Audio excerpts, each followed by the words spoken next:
My name's Mike, and I'm a research scientist here at Google Quantum AI.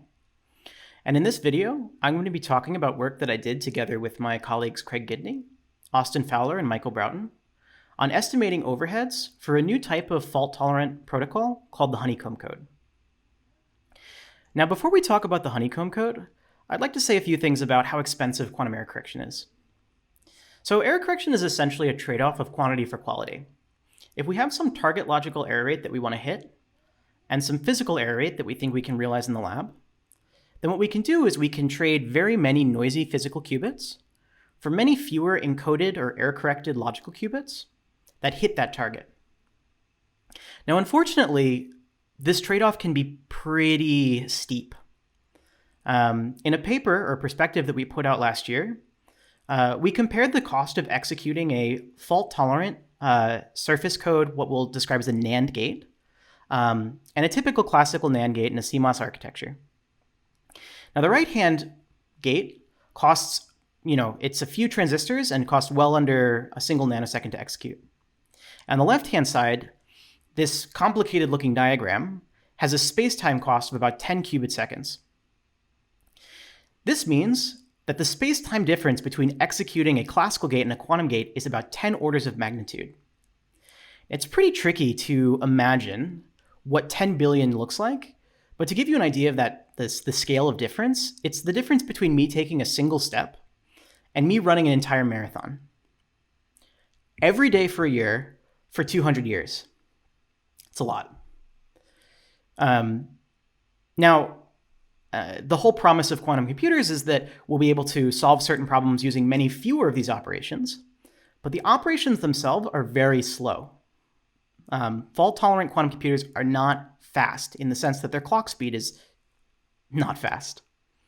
Now, fortunately, this overhead is coming down all the time, but whenever you have a new type of quantum error correcting code that has certain properties that you think are interesting, you always have to ask yourself, what is the cost of actually building a fault-tolerant architecture out of this code?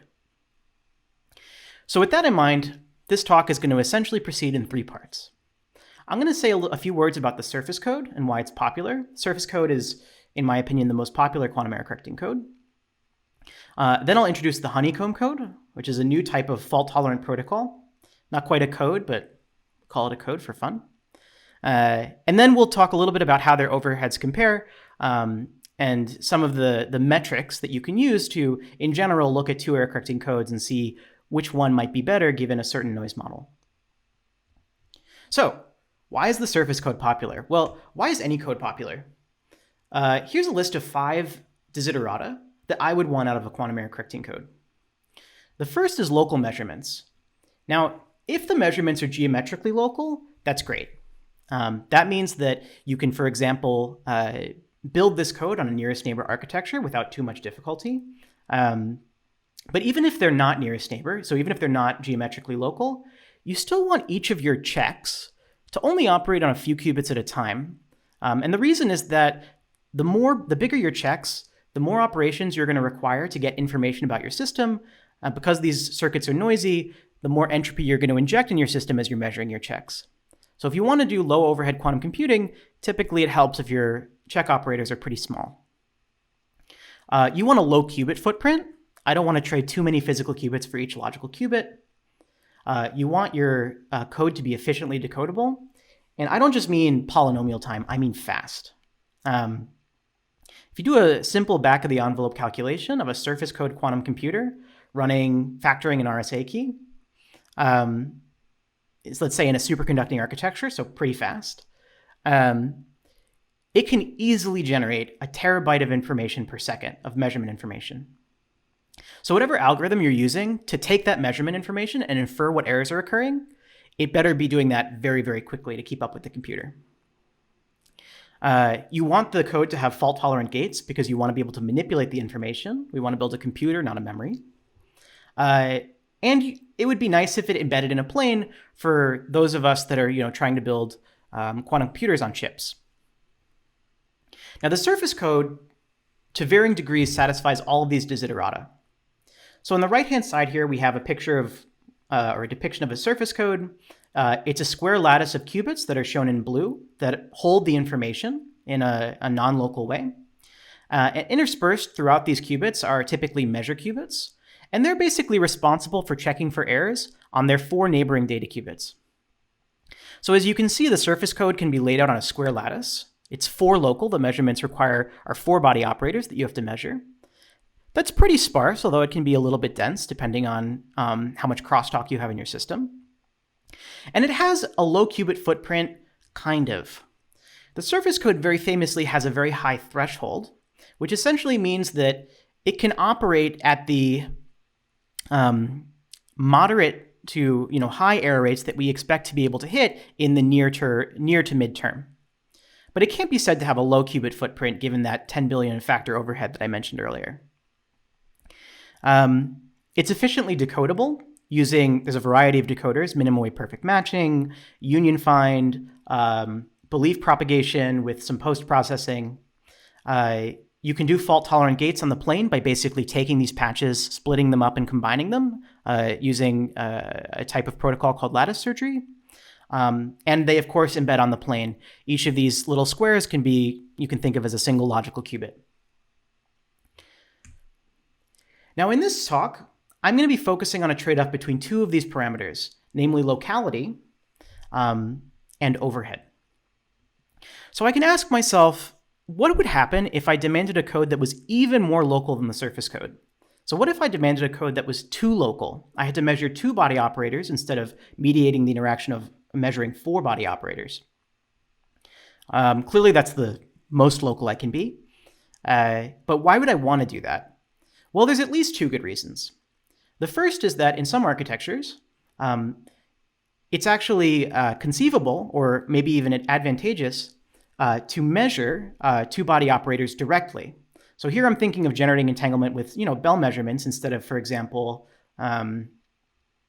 unitarily.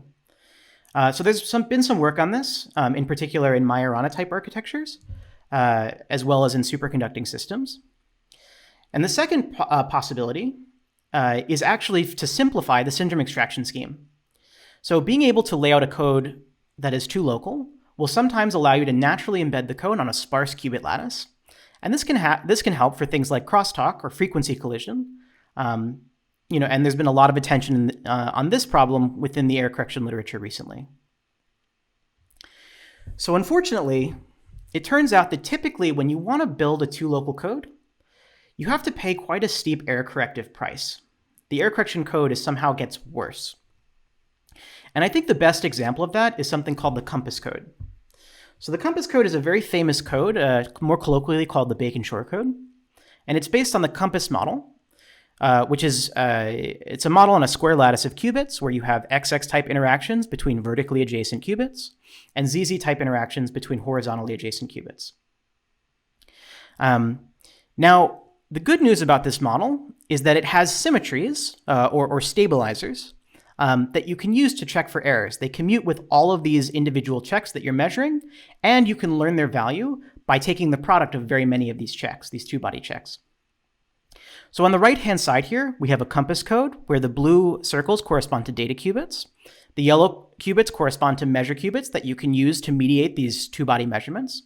And you can already see that because of these 2-body measurements, you can actually lay out the code in such a way that it embeds very naturally on a hexagonal lattice instead of a square lattice like the surface code. So it has coordination number 3 instead of 4. However, if you look at these symmetries, one I've drawn on the bottom here, they're these big operators that extend the length of the lattice. Now the issue there is that as the lattice gets larger and larger, these stabilizers get bigger and bigger, and they get more and more noisy.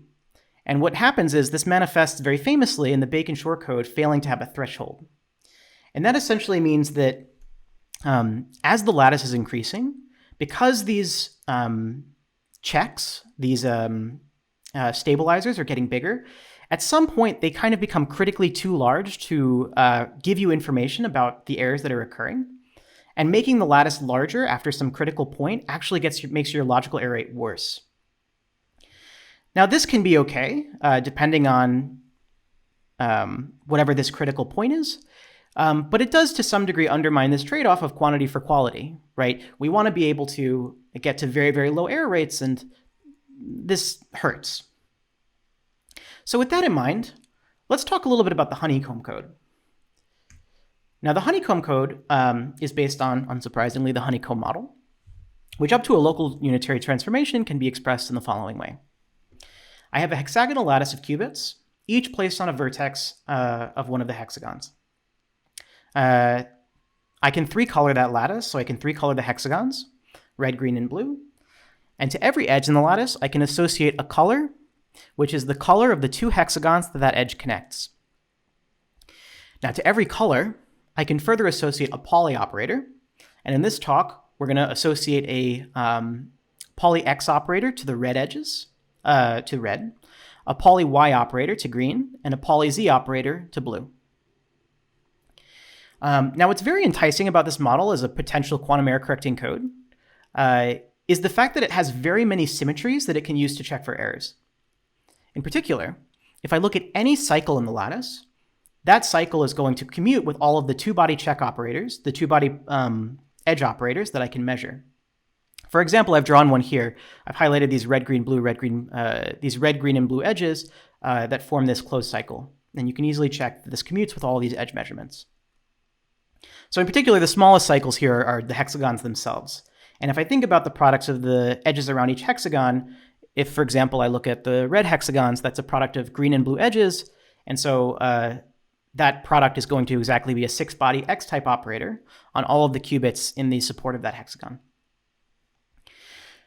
Now, if I imagine embedding this system on a torus, there's two important cycles to keep in mind, and those are the cycles that traverse the torus. They go all the way around the torus in one direction and all the way around the torus in the other. Now, if I look at this model, and I count all of the constraints in the model, and I also count all of the local degrees of freedom that are unsuitable for encoding protected information because they can be probed by looking at only a few qubits. Unfortunately, what I find is that there's no room for protected logical information. That's too bad. There's been a lot of work that's tried to sidestep this issue.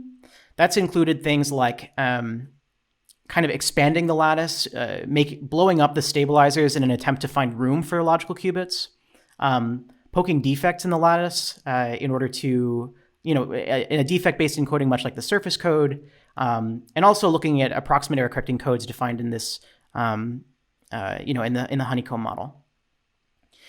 Now, some of these have some pretty nice properties, for example, in the fault-tolerant gates that they can implement easily, but they all come with some amount of error-corrective overhead that you don't really want to pay if you can avoid it.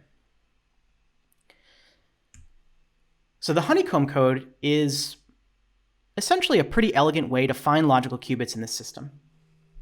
And the essential idea is basically not to look at the honeycomb model statically and building a code by defining, for example, a stabilizer group, or more generally for a subsystem code, a gauge group, but instead to consider it operationally.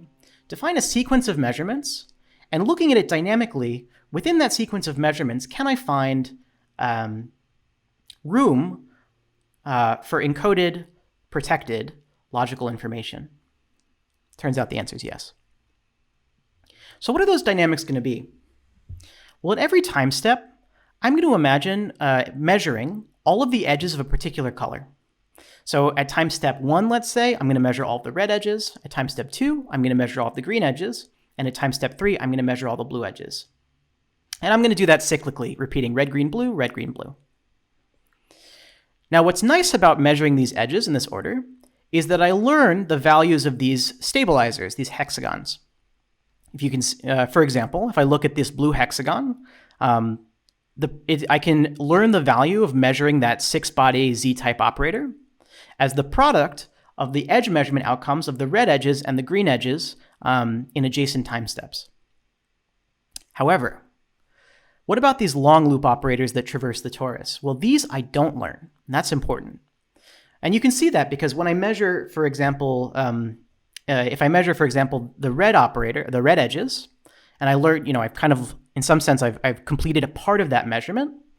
Well, in the next round, I'm going to destabilize whatever information I learned because I'm going to measure something that anti-commutes with the measurement I performed in the previous round. That's very important because this is where the logical information is going to live. It's going to live in these long loop operators, much like the toric code. Now, I think it's instructive to look at what's happening first at any point in time. So let's focus in on the state of this system right after I've, let's say, measured all of the blue edges. So I've measured all these ZZ operators. Now, all of these blue edges are supported on disjoint pairs of qubits on the lattice. And when I measure ZZ, what have I done? I've enforced a single constraint on 2 qubits. And so I essentially have a single effective qubit, a logical qubit, defined on that pair. You can think of it as a 2-qubit code, which is a single logical qubit. Within that 2-qubit code, I have logical operators that look like, or effective operators that look like XX on the pair of qubits in the support of the edge, and an effective Z operator that looks like ZI. So a Z operator on one of the 2 qubits in the edge. Now, if I squint my eyes and I imagine contracting those edges, because I'm thinking of them as single effective qubits, you can see moving from the diagram in the middle to the direct diagram on the right. What I actually end up with is a surface code. So if I start with the blue hexagons, right? Those are 6-body Z-type operators, and I can see that those are also 6-body effective Z-type operators on the effective blue edge qubits.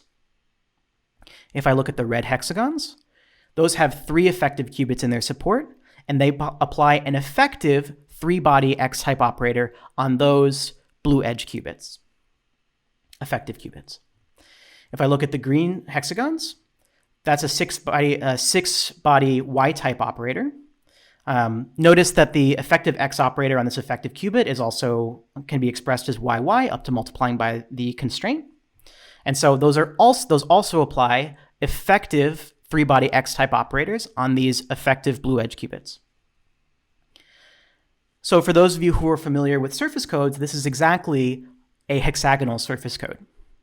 So at any point in time, we have an effective surface code defined within the system, where the effective qubits are defined by the edges that you're measuring in that time step. Now, there's one more ingredient that we're missing here, which is the logical observables themselves. Now, as it turns out, perhaps unsurprisingly, these logical observables are exactly the logical operators that are defined within these toric codes, in this case with periodic boundary conditions at each time step. So I focused in on the picture that we had just previously, the particular time step where we've just measured these blue edges in this dashed box. And what you can see here is that you have these 2 strings of operators that are shaded here. You've got this string of blue Z-type poly operators that ascend the torus from top to bottom.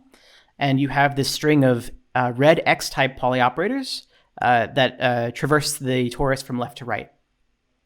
These 2 operators anticommute with one another, and in fact are going to define my logical qubit in this particular time step. And you can check that, in fact, these are the logical strings, the effective logical strings that you would get in that surface code that we saw in the previous slide. Now, we're essentially stepping through a sequence of surface codes by continuing to measure these edges, right? We're projecting onto different effective qubits. And so we need to ensure that our logical observables are moving along in time with these surface codes. And again, I just want to come back to this point about these long loop operators. At any point in time, you can actually see that those long loop operators belong to the logical polyalgebra of each of these surface codes. So it really is that degree of freedom which you released, which is allowing these logical qubits to exist in the first place. So how do you move these logical observables to keep up with these different surface codes that you're projecting onto? Well, the way that you can do it is you have to multiply the edge measurements that you see into the observable at each time step. That has the effect of moving the observable into the next surface code.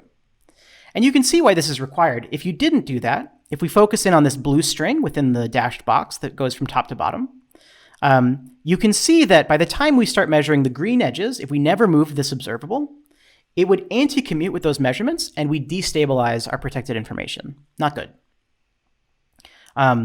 However, we can also see that in this time step, when we measure these red edges, those measurements do commute with this vertical observable. And by multiplying the red edges into the blue observable, we turn it green, red times blue. And this green observable is, of course, going to commute with the green edge measurements that I perform in the next round. So in summary, we have essentially a sequence of surface codes that we're projecting onto, we're stepping through. And as we're stepping through these surface codes, we're moving the logical observables to remain within the correct surface code, protecting our logical information as we go along. Now, this means that we can protect information in principle, but how do we protect information in practice? So perhaps it's unsurprising, since surface codes are hanging around here, that we can decode this code much in the way we would decode a surface code using minimum wave perfect matching. However, building that decoder, configuring it, can be quite a pain, given that all of the correlated errors that can occur during this process. So a nice way of doing this, and the way that we actually did it, we performed our benchmarks, is using an open source tool that was written by my co-author Craig Gidney called Stim. So Stim is a Clifford circuit simulator with a bunch of error correction functionality on top. And what it can do is it can allow you to automate the configuration of a minimum weight perfect matching decoder. And the workflow looks like this. What you can do is you can write down a Clifford circuit that represents, let's say, a fault-tolerant memory using the code that you want to analyze. That Clifford circuit needs some annotations, which are basically the symmetries or the consistency checks it's going to use to look for errors. But if you give Stim that circuit, it'll produce a hypergraph, which is essentially an association of errors to consistency checks that those errors set off. Now, it's hard to decode using a hypergraph. And this hypergraph, just to be clear, the edges correspond to errors, and the vertices of the hypergraph correspond to basically these consistency checks, these things that are detect errors that could have happened. So what Stim does is it has automated heuristics for decomposing this hypergraph into a graph. And it actually remembers some of the information about this hypergraph to assist in your decoder if it has functionality for using correlations between different graph components. However, given this error graph, you can take any off-the-shelf matching decoder, your favorite, and you can actually use the error graph together with this matching decoder to infer what errors have occurred in your system. So if you're interested in running quantum error correction simulations or doing studies on quantum error correcting codes, I would strongly recommend that you check out Stim, which is linked in the GitHub on this slide. And so these pictures here are actually, they're the error graphs that correspond to the honeycomb code. The far left is the error graph, and it actually splits into two connected components, disjoint connected components, just like the surface code. All right, so finally, you've learned a little bit about the surface code, you've learned about the honeycomb code. How do the overheads of these two codes compare? Well, first we should define what metrics we want to look at to compare these two codes. There are three metrics we look at in this paper. We look at the threshold. The threshold is essentially the physical error rate at which increasing the code size will decrease the logical error rate indefinitely. Now, the benefit of looking at the threshold is it's typically numerically pretty easy to estimate. You don't have to take too many statistics to figure it out. But it also doesn't tell you too much about the overhead. It just tells you about asymptotically how well, what is possible. You could easily be below threshold, but if you're only a little bit below it, then realizing some target logical error rate could take billions of qubits, which is impractical in practice. A slightly more informative metric is something that we call the lambda factor, or lambda. And what lambda is for a particular physical error rate, it's the error suppression factor that you get when increasing the code by an amount where it will correct one more error. So for example, in a paper that we put out last year on the repetition code, we observed a lambda of 3. And that basically means that every time we increased the size of our system by 4, which is the number of physical qubits you require for the repetition code to correct one more error, our logical error rate decreased by a factor of 3. So increasing the number of qubits by 8 decreased the logical error rate by a factor of 9. And this is exactly this kind of exponential error suppression that you'd like to see from an error-correcting code. Finally, the kind of star metric that we think is the most informative is something we call the Teraquop footprint.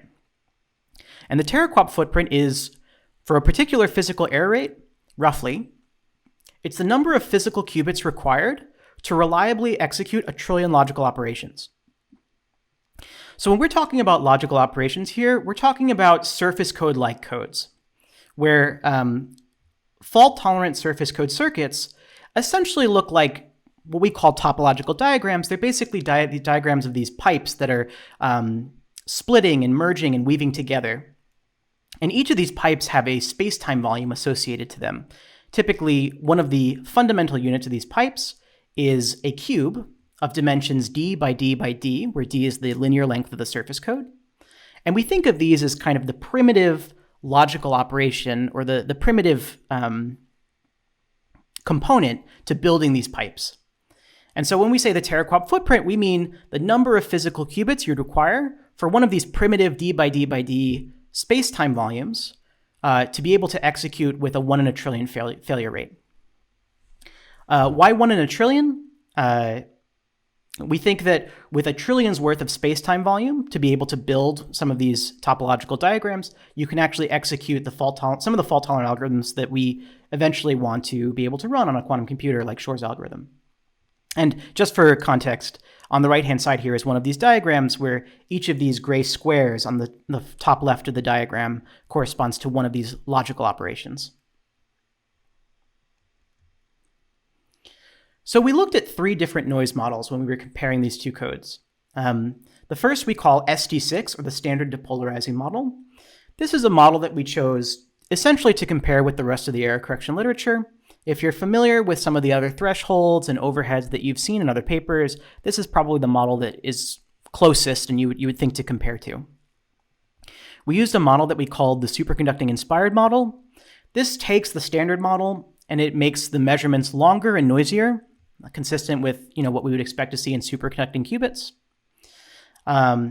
For example, in this model, we don't allow pipelining of operations because of the asymmetric lengths.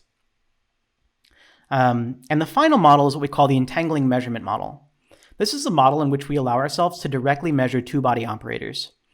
This is a really good model for a 2-local code because it means you don't have to mediate learning information about the code through measurement qubits. You can probe the code directly by directly measuring these 2-body operators. So, how did the honeycomb do versus the surface code?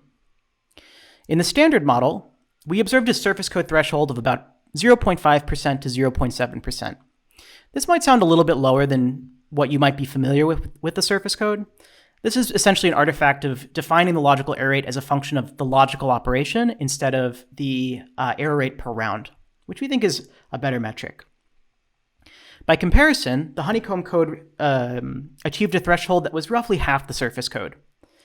Now, obviously that's not as good as the surface code, but we were actually quite pleased with that performance, keeping in mind that the honeycomb code has the advantage of 2 locality. For example, it can be laid out on a sparse lattice with, for example, in a degree 2 and degree 3 lattice that I've shown on the right here. In the superconducting model, the situation is a bit worse for the honeycomb code. And the reason is essentially that in the honeycomb code, you have to compare very many measurements to learn the stabilizers or symmetries you're going to use to check for errors. So if the measurements are longer or noisier, you would expect the honeycomb code to perform worse. Finally, in the entangling measurements model, the honeycomb code performed exceptionally. And again, that's essentially because it's the most. If you can perform these entangling measurements, it's kind of the most efficient way to learn about the errors in your system. You're directly measuring the information that you need to construct these symmetries that will tell you what errors have occurred. By comparison, there was a work by Chow et al. That actually investigated the surface code in this model and observed a threshold of less than 0.25%. Now, I want to caution against comparing these two numbers directly. In this paper, they used a decoder that was slightly less advanced than the decoder that we used. And it also, we believe that there are additional optimizations you can make to the syndrome extraction circuit for this model. But nonetheless, we very much do expect that the honeycomb code is going to maintain a sizable advantage over the surface code in this entangling measurement model. And you can see it has quite a high threshold, between 1.5% to 2%. And down here on the bottom are actually the logical error rates as a function of code size at different physical error rates. But now on to the star of the show, the Teraquop footprints. So on the y-axis on each of these plots, or on the x-axis is the physical error rate. So we have these error models, they're parameterized by a single physical error rate. On the y-axis is what we call the Teraquop footprint. So for any particular physical error rate, it's the number of physical qubits that we would require to have a single logical qubit at a 1 in a trillion logical error rate. And here I've labeled the Teraquop footprints at a physical error rate of 10 to the minus 3, just because 3 nines seems like a nice physical error rate that a lot of teams are targeting in the lab. So in the standard model, the surface code requires about 1,000 physical qubits to realize 1 in a trillion logical error rates. That's a good number just to have in your head. The surface code requires about 1,000 qubits to be useful at a 3 nines fidelity. The honeycomb code in blue here requires about 7,000 qubits. Now that factor of 7,000 seems like a lot, but again, I want to mention among two local codes, I think this is quite impressive. It actually is within the same order of magnitude as the surface code while embedding on a sparse lattice. In the superconducting inspired case in the middle, the situation is significantly worse. And this is essentially a statement about being too close to threshold. If your physical error rate is right around threshold, then the cost of realizing a target logical error rate can be very exorbitant. The glass half full interpretation is that every little bit that you push yourself down away from threshold helps a lot in reducing the qubit cost.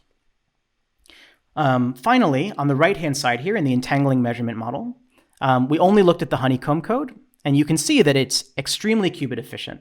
It requires only 900 physical qubits to realize a target error rate of 1 in a trillion.